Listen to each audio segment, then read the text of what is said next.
Welcome to another episode of the Impossible to Fail podcast. We have an awesome guest today, another fellow real estate master over on the West Coast in San Diego. I'm so excited to have this dude. I mean, he is taking the world by storm at 25 years old. It is incredible.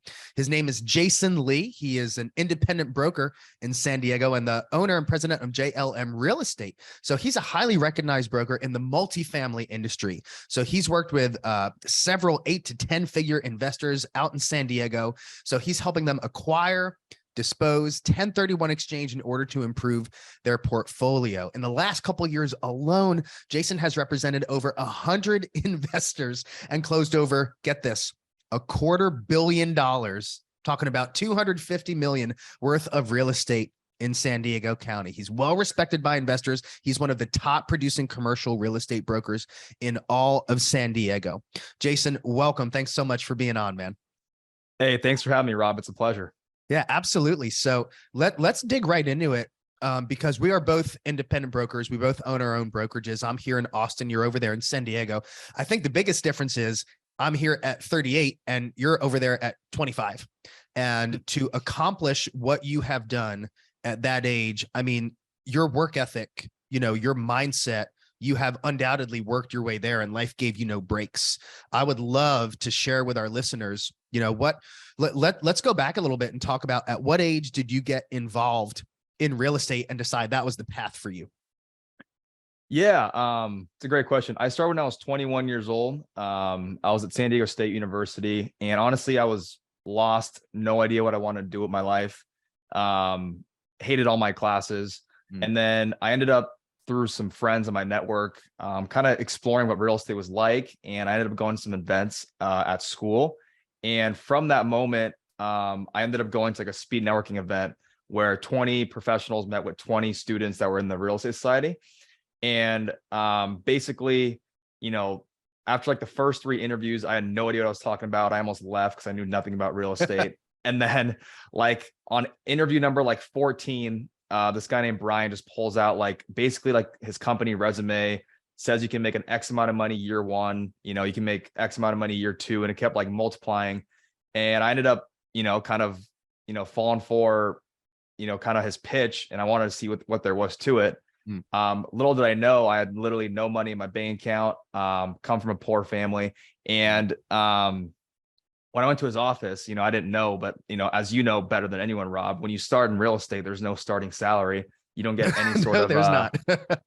any sort of breaks, nothing. So yeah, I mean, that's kind of how I got my start. And then from there, I just kind of went all into it. So 21 years old, you started under the guidance of Brian. And did you dive right into commercial and investing, or did you start on a residential side? No, so I never got into residential or single family. The brokers that I started at only sold, 3 units and above, like small mom and pop multifamily properties. So they're selling a lot of fourplexes, a lot of like 8 to 10 unit properties. And yeah, that's where I got my start and kind of, dug my feet in to start and started investing after I saved some money, probably about 3 years into my career myself. Yeah. Okay. So you started your own investment portfolio. What does that look like right now? Yeah. So it's me and my partner 50-50. We own like 86 units throughout San Diego County, and the portfolio values at like 35 million. And then we probably bought about $20 million worth of real estate and turned it into probably 35 million today. And is that all, are you paying cash? Are you financing private money? How are you financing all that real estate? Yeah. So the way we got started was basically the reason why my partner and I worked out so well is because I was finding all the deals on the phones with my team, and I was finding the best deals in San Diego. And my partner, who I sold a couple properties to, we kind of built a great relationship, and he ended up being a good client. But me and him decided to partner because he has the debt side figured out because he runs a hard money fund. And I had the deals figured out. So it's kind of a perfect symbiotic relationship where we could get really high leverage, buy good deals, flip them, and then, kind of keep rolling it that way. Yeah. So you and your partner, let's talk about that for a moment, because I think you figured something out early on, which takes a lot of people years, and sometimes they never figure it out at all, which is partnering up, getting education, leveraging other people's skills. Because I think a lot of people stop thinking, like they stop thinking past their nose, meaning they might go, well, yeah, I could partner with someone, but that's only 50% and I don't want that. And they stop thinking right there versus, well, 50% of 35 million is better than 100% of 2 or 3 million, right? And it seems like your ability to acquire these properties would have been severely capped if you didn't have, kind of the yin to your yang of your partner who has the financing side versus you're the workhorse who's out there acquiring, finding the deals, putting them together. So talk about your mindset. Like, how did that partnership form and what was going through your head as you decided to make that commitment to each other? Yeah. So the way it started was actually, I had like 3 or 4 like really good deals in escrow that I was going to buy myself. And if I would have done it all myself, all my reserves would have been tapped out. I had little to no money in my bank account for a rainy day. So, I was calling my partner, and I was just talking to, well, not then, but before then, he was just a client. I was asking him, what he thought about the properties, if he would do them. And he asked me if if we wanted to partner and kind of, take them down together and split it 50-50. And until that point, like I really didn't even think about that. So the reason why I said yes right away was because I could just tell he'd bring so much value. And like you said, I'd rather have, 50% of something than 100% of nothing. Right. So Right. I think it's really important for anyone listening that you 100% trust your partner and that that they're going to do the right thing. But I'd already built that trust with this guy because we'd done a lot of deals together in the past. So yeah, I mean, definitely date your potential partner before you really jump into bed and marry them. So that's a good tip I can give before starting any new ventures with someone. Yeah, 100%. So you actually closed deals with this guy as a client before becoming your partner. So it wasn't just, he didn't just have a resume and experience. You had actually worked with him, closing deals, understanding how he works, his character. Exactly. Yeah. We had talked several times, met several times about properties, kind of built a friendship almost. And then from there, that turned into a really successful partnership. Yeah, that's beautiful. That's a beautiful thing. And one thing I'd like to point out is your speed of implementation. That's something I talk about all the time. It's a big staple in the Impossible to Fail framework. And in the book is the speed of implementation, meaning you had an opportunity after, you had done your due diligence on each other, you knew each other, you had a relationship, but when the opportunity presented itself, you quickly analyzed, knew it was the right thing and committed to it versus just getting stuck in that analysis paralysis mode, worrying about worst case scenarios, second guessing yourself, and then maybe the opportunity passes you by. It seemed like you committed to that fairly quickly when the opportunity was there. Exactly. Yeah. I mean, I don't know why, but like when I know not everyone's wired this way, but like I wasn't like this before, but now like when I see like a little bit of opportunity and I kind of have that little bit of belief in myself, of course, like 90% of myself is saying, don't do it. Don't do this. Like when I took that first job at my old brokerage as an intern, like I had no money in my bank account. The guy told me there's no starting salary. Every part of me was telling me to walk out the door and go home. But there's that little piece of you in your gut that kind of believes in yourself. And you sometimes got to follow your gut, because I saw that other people in the company were very successful. And if they can do it, why can't you do it? Right. So just like with you and your students or anyone you work with, if you're doing it, obviously there's some sort of roadmap to get there. So if they can believe in themselves and actually put the work in, anything in real estate is possible. Man, that is beautiful. It's 100% very powerful. And that's something we talk about all the time, is getting the blueprint. You got to get the blueprint. So at 21, when you got into real estate, you aligned with a company that was already successful at what you were trying to do. So even though there is no starting salary, you're really real estate agents and entrepreneurs in general, there's not a starting salary when you're the business owner. And it could take years to be profitable. And the fastest path is by getting the blueprint, is by engaging with someone or a company that has accomplished exactly what you're trying to do, that can teach you how to do it. So rather than you saying, I'm going to get my real estate license and just try to do it my way and figure it out on my own, you engage with a company that had the expertise to teach you how to get it done and grow your skill set so that one day you could be where you are now, owning your own company? Yeah, I think something really important to note is there's no way I could have figured this out on my own. I mean, the knowledge I got from the two owners of the company, who are amazing brokers, who were top producers in the early 2000s, they taught me basically everything I know. It was just up to me to implement it. So yeah, I mean, if you don't have a mentor and you're starting out as a single agent and you know nothing about real estate, I mean, you're destined to fail because you have no roadmap or blueprint on how to make it. So Right. very important. 100%. And, those who say there's no shortcut, there's no secret to success, that's simply not true. I mean, the shortcut is education. It is the blueprint. I believe a one-to-one coach, or in your instance, the broker that's training you, is really the best form of that. But these days, especially, you can buy audiobooks. You can go to YouTube even for free and figure so many of this stuff out. But if you're not educating yourself, you're only pushing your own finish line further away. And the best way to guarantee, number one, you meet your potential, and number two, that you are getting there as fast as possible, is to do exactly what you did and engage with the right person or people that can help get you there. And in 4 years, you went from being super green to owning your own company, being one of the top producing brokers in San Diego, which is, arguably one of the most competitive markets in the country. Yeah, I mean, I'm not gonna lie. I mean, it took a lot of, long hours and, banging the phones out, because in commercial, like, the best way to prospect is just calling people direct, leaving voicemails, emails. So I was doing that all day long for, the first 3 years. So still do it today in the morning. So I mean, it just requires a lot of networking, a lot of trying to meet people, catching someone on the right day. Yeah. Let's talk about that for a moment, because I always want to give a very transparent view behind the curtain, so to speak, as to what it's like to be, a high performing, successful business person, entrepreneur.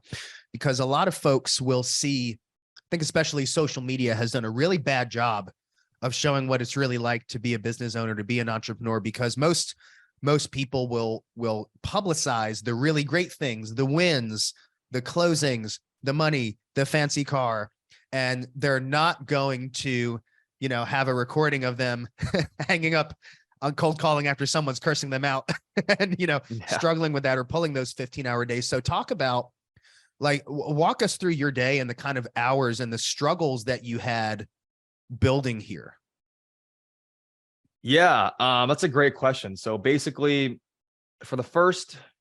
after I got my license, for the first 6 or 7 months, I didn't make a single paycheck. So, and like I said, I had no money in my account. So for those 6 and 7 months, I was doing little side hustles to kind of get me through. I was doing some social media marketing for a couple of coffee shops around San Diego. I was, what else did I do? I was a server on the weekend. So I was trying to just survive while I try to make my first paycheck, because I knew what was on the other side of all this struggle. Right. But when I got my first listing, probably I think 4 or 5 months in, the day after we signed up the listing, the owner actually passes away unexpectedly, and he had no will or trust for his kids. So the property goes to probate. For those of you who don't know what probate is, basically your property is now owned by, the city or state government, whoever it is. The property is no longer controlled by a family or an individual. And it usually takes 1 to 2 years and a lot of legal to get that property out of probate. So when that happened, I was probably this close, very close to quitting. I think that day after work, when I found out those news, I think I went in my car and started bawling, crying. I just can't do this anymore. I got to get out of this industry. This whole thing's a sham. I don't believe in it anymore.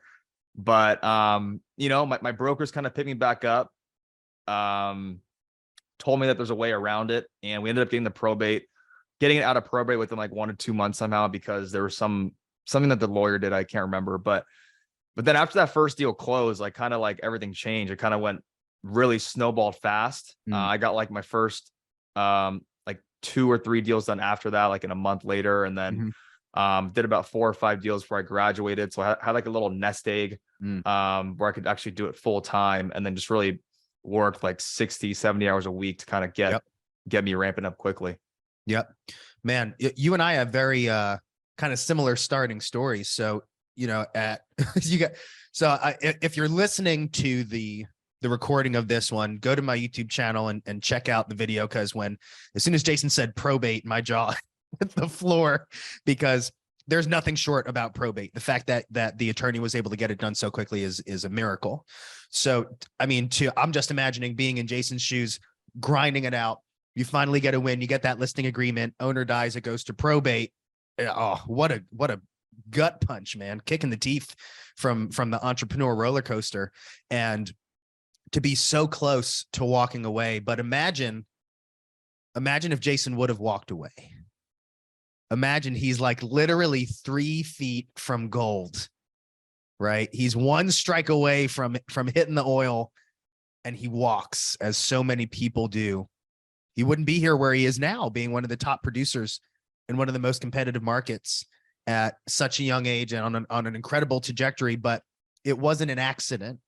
And it's so easy now for some people listening to just hear the numbers we're throwing out there and assume, Jason just flipped a switch and the money started walking into his account. But that's not what happened. I mean, he had hard moments. He had, rock bottom moments, 60, 70-hour weeks. And that's what it takes. I had a similar trajectory where I didn't get my first commission checks came in month 7, and I didn't get any clients until the end of month 5.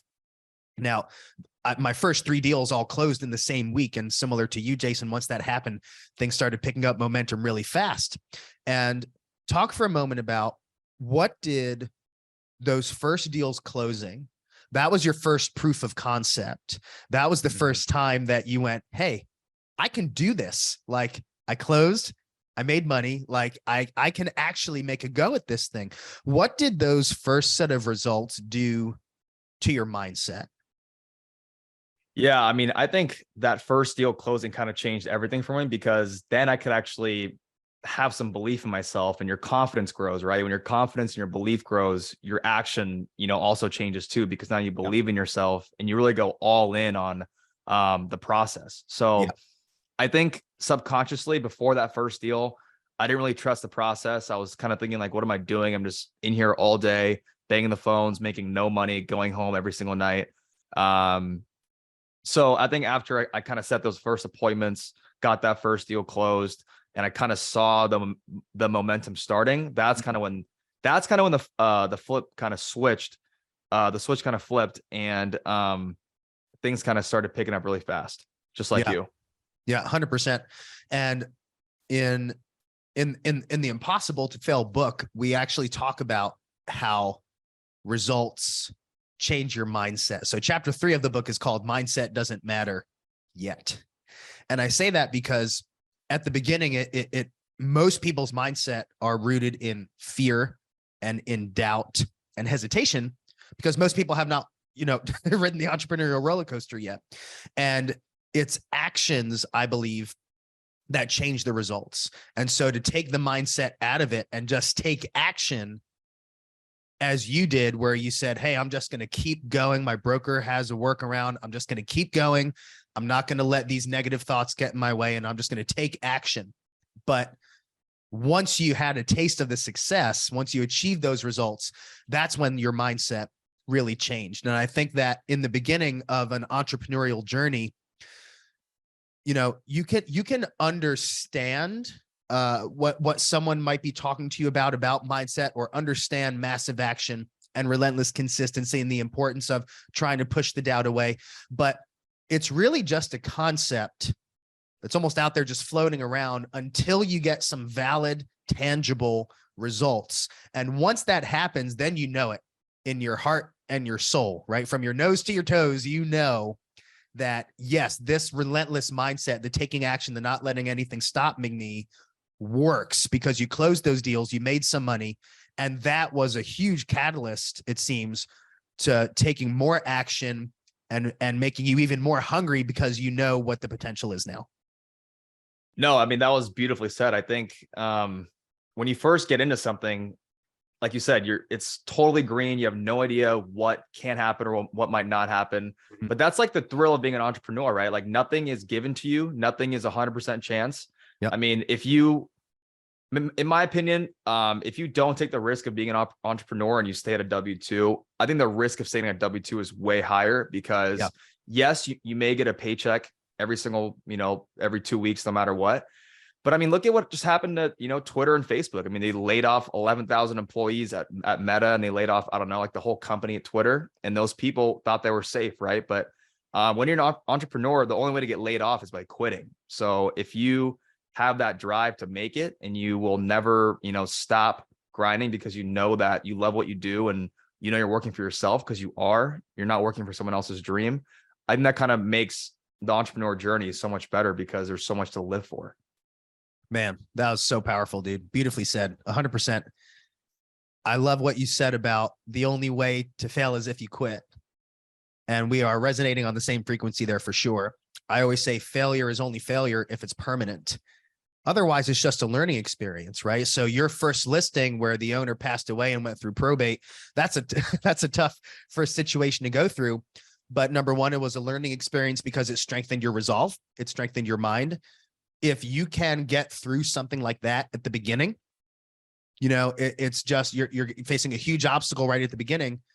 You're much better situated after that to face more obstacles that will probably not be as significant as that. Additionally, that's not going to be the last time that happens.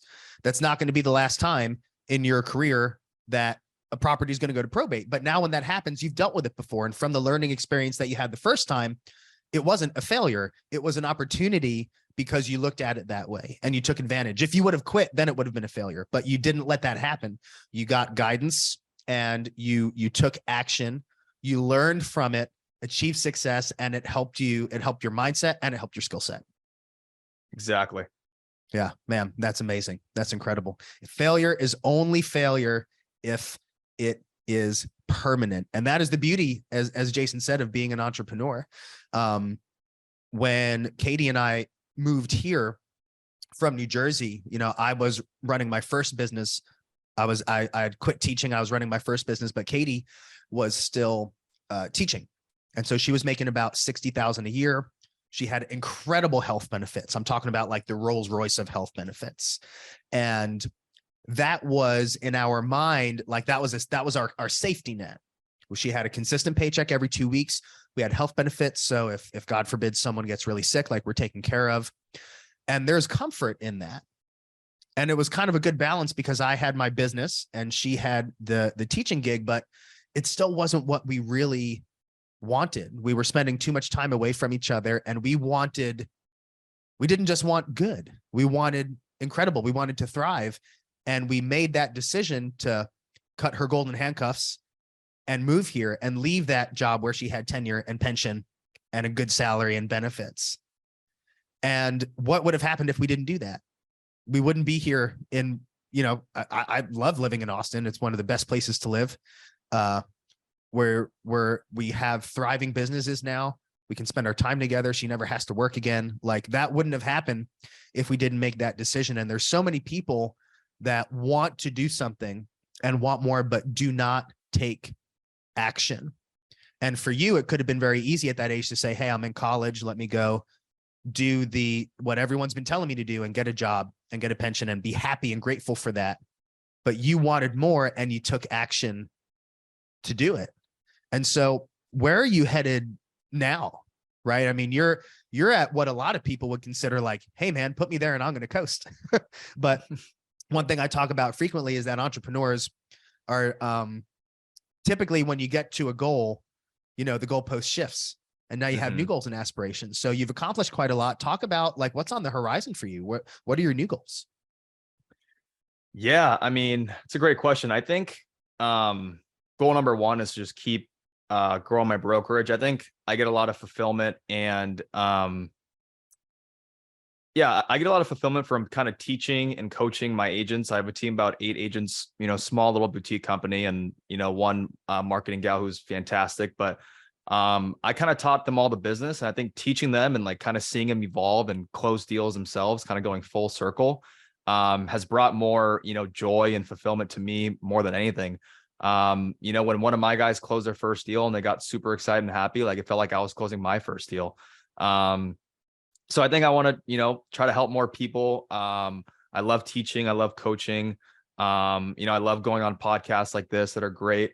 So yeah, I just want to connect with more people, network, make a bigger impact. It's not all about money. I want to actually impact lives and actually teach people that real estate is truly a vehicle to build wealth extremely fast. So, Yep. yeah, that's it. What about you? Oh, thanks for asking, man. Right now, I am working on finishing my book. I'm building some additional courses out there for entrepreneurs, a business academy where I've been coaching real estate for many years now, but I have found as I coach more people outside of the real estate space, the principles to launching businesses, to excelling in business ventures and personal fulfillment, the principles of getting to that point of sustainability are all very, very universal. I coach people in the music industry. I coach people in health and fitness. I've coached mortgage lenders. I'm coaching a window shades and window treatments company, and they're all very, very similar. So just working on creating avenues. I mean, I'm an educator. I have a master's degree in education. And like you, I get such fulfillment out of teaching people that want to learn and helping them accomplish their goals. And to know that I've had a role in helping people better their lives that really want to. I mean, there's no better feeling than that. There's a phrase I heard recently. I'm not sure where the origination point was, but it says that we find our purpose in life serving the person that we used to be. And to have been that person, working as a middle school teacher, teaching other people's kids, like begrudgingly going to school and getting out of that rut and owning multiple businesses now, the quality of life that we have, I mean, I never could have imagined it was possible. So to help other people accomplish that, man, it's the best feeling in the world. That's awesome. When did you start your own business? I started my first business when I was 21 years old. I was getting my master's degree in education and realized that I enjoyed teaching, but I had done my student teaching already. And I didn't want to teach in the public school system for the next 30, 35 years. There was no way I could have. I mean, if I had to, I would have, but I didn't have to. Just dealing with the political aspects and just seeing a lot of that. The teaching of the students was fun, but unfortunately, teachers do a lot more than that, and they're forced to deal with a lot more than that I just didn't want to. I also didn't like my salary being capped. I could work as hard as possible, and in one of the first school districts I was at, I remember at a board meeting they put a freeze on our salaries because we couldn't reach a contract. And, there's a stay-at-home mom who's never worked a day in her life telling me I get paid too much at 15 grand a year, and I'm like, man, wow, I'm out of here, dude. And so it took me about 10 years, to build that first business while I was teaching. But once I did, and I had that time freedom, I was able to start another business and then another business and just really scale. And it was all by aligning with the right people that had accomplished what I was trying to accomplish in that specific industry, and just implementing what they said immediately with massive action, relentless consistency, and giving it time to build. And by following that formula, which is where the impossible to fail framework came from, we were able to just start a lot of different businesses and achieve the lifestyle we want. And now I'm focused more on helping other people do the same. Awesome, man. I love that. The impossible to fail. And it makes total sense. It does. You align with the right education, massive action, relentless consistency, and time. It literally is impossible to fail, because failure is only failure if it's permanent. And if you get the right blueprint, just like you did, Jason, you're getting the information from someone that's done what you're trying to do. So you have that guarantee and that peace of mind that you're doing the right thing. Versus where so many entrepreneurs will say, I'm going to try to figure this out on my own or do it my way. Like, you don't know what your way is, and you don't even know what you're doing. Start by just take the shortcut, find the expert, the best person you can afford, engage with them, and do exactly what they tell you to do as fast as you can, and don't stop. That's the base. That's the basics of it. And it's a relatively simple concept, but I think a lot of people make it harder than it needs to be. And if you could only see the light that it's not, it takes strength to say, I need help with this, and I'm going to find someone that can help me, and do exactly what they say. Just like you did, and look where you are now. I mean, what do you think would have happened to you if you were like, no, I'm just going to try to figure it out on my own? Where do you think you'd be right now? I probably would have failed. I probably would have quit and be at a, normal, 60 grand a year job right now. Yeah. I think what you're saying is, it's extremely true, but the reason why so many people kind of fall off that path is because of fear, uncertainty, and doubt. So I think when you kind of have that knowledge and that belief, that massive action, it's kind of tough to, it's like you said, impossible to fail. And the only way to fail is if step one you don't do, which is kind of getting that mentor, that expert, that person you can lean on to ask questions or how to do something the right way. Like if you want to start any business in the world, whether it's in music or real estate or finance, like if you don't have a guide, like you're just kind of experimenting and going, you could be going a totally different way that's actually way wrong and set for failure, instead of asking someone and actually going the correct way, the fastest way to succeed. Yeah, 100%. It's, if someone's not cut out for the entrepreneurial life, there's not really anything that can be done about that. But I think there's a huge percentage of people that want to have control of their destiny that do have the potential to get it done, but they don't have the direction. And it's almost like they're spinning their wheels in neutral, or they're moving at 100 miles an hour, just going the wrong way. Mm-hmm. And if only they would have someone to just point them in the right direction and keep going, one little nugget that you get could really change your life. And I mean, you're a very clear indication of that for what you've been able to achieve with an incredible work ethic at a young age in a relatively short amount of time. But again, that didn't happen by accident. It happened because you got the right guidance, and because you're a badass and you're a workhorse and you did the work to make it happen. Yeah. And I think that work doesn't come out of thin air. I think the reason why I want to be so like successful and didn't want to be, working a 9 to 5 is because I wanted to kind of give back to my mom. Like I've written my mom, over 6-figure checks the last 3 years to give back to her, because when she came here, like she knew no English, had little opportunities. And as you know, like if you can't communicate, it's tough to get a job or to do anything significant. So her giving me the chance to kind of make it in, in such an amazing country, I wanted to give back to her by doing something huge and giving back to her to show that, that we made it. So I think if you just want to be an entrepreneur because you want to be rich, I think it's not going to really happen, because if you don't have a why beyond yourself, then you're not going to put the work in. I mean, whether you like it or not, you're going to get burnt out, and you're not going to want to kind of put that extra hour in to really succeed. Ooh, man, that was real powerful. So I'm going to make sure my editor gets that clip and sends it to you, and we put that out there big time. Because Jason, you hit the nail. I mean, center of the bullseye, man.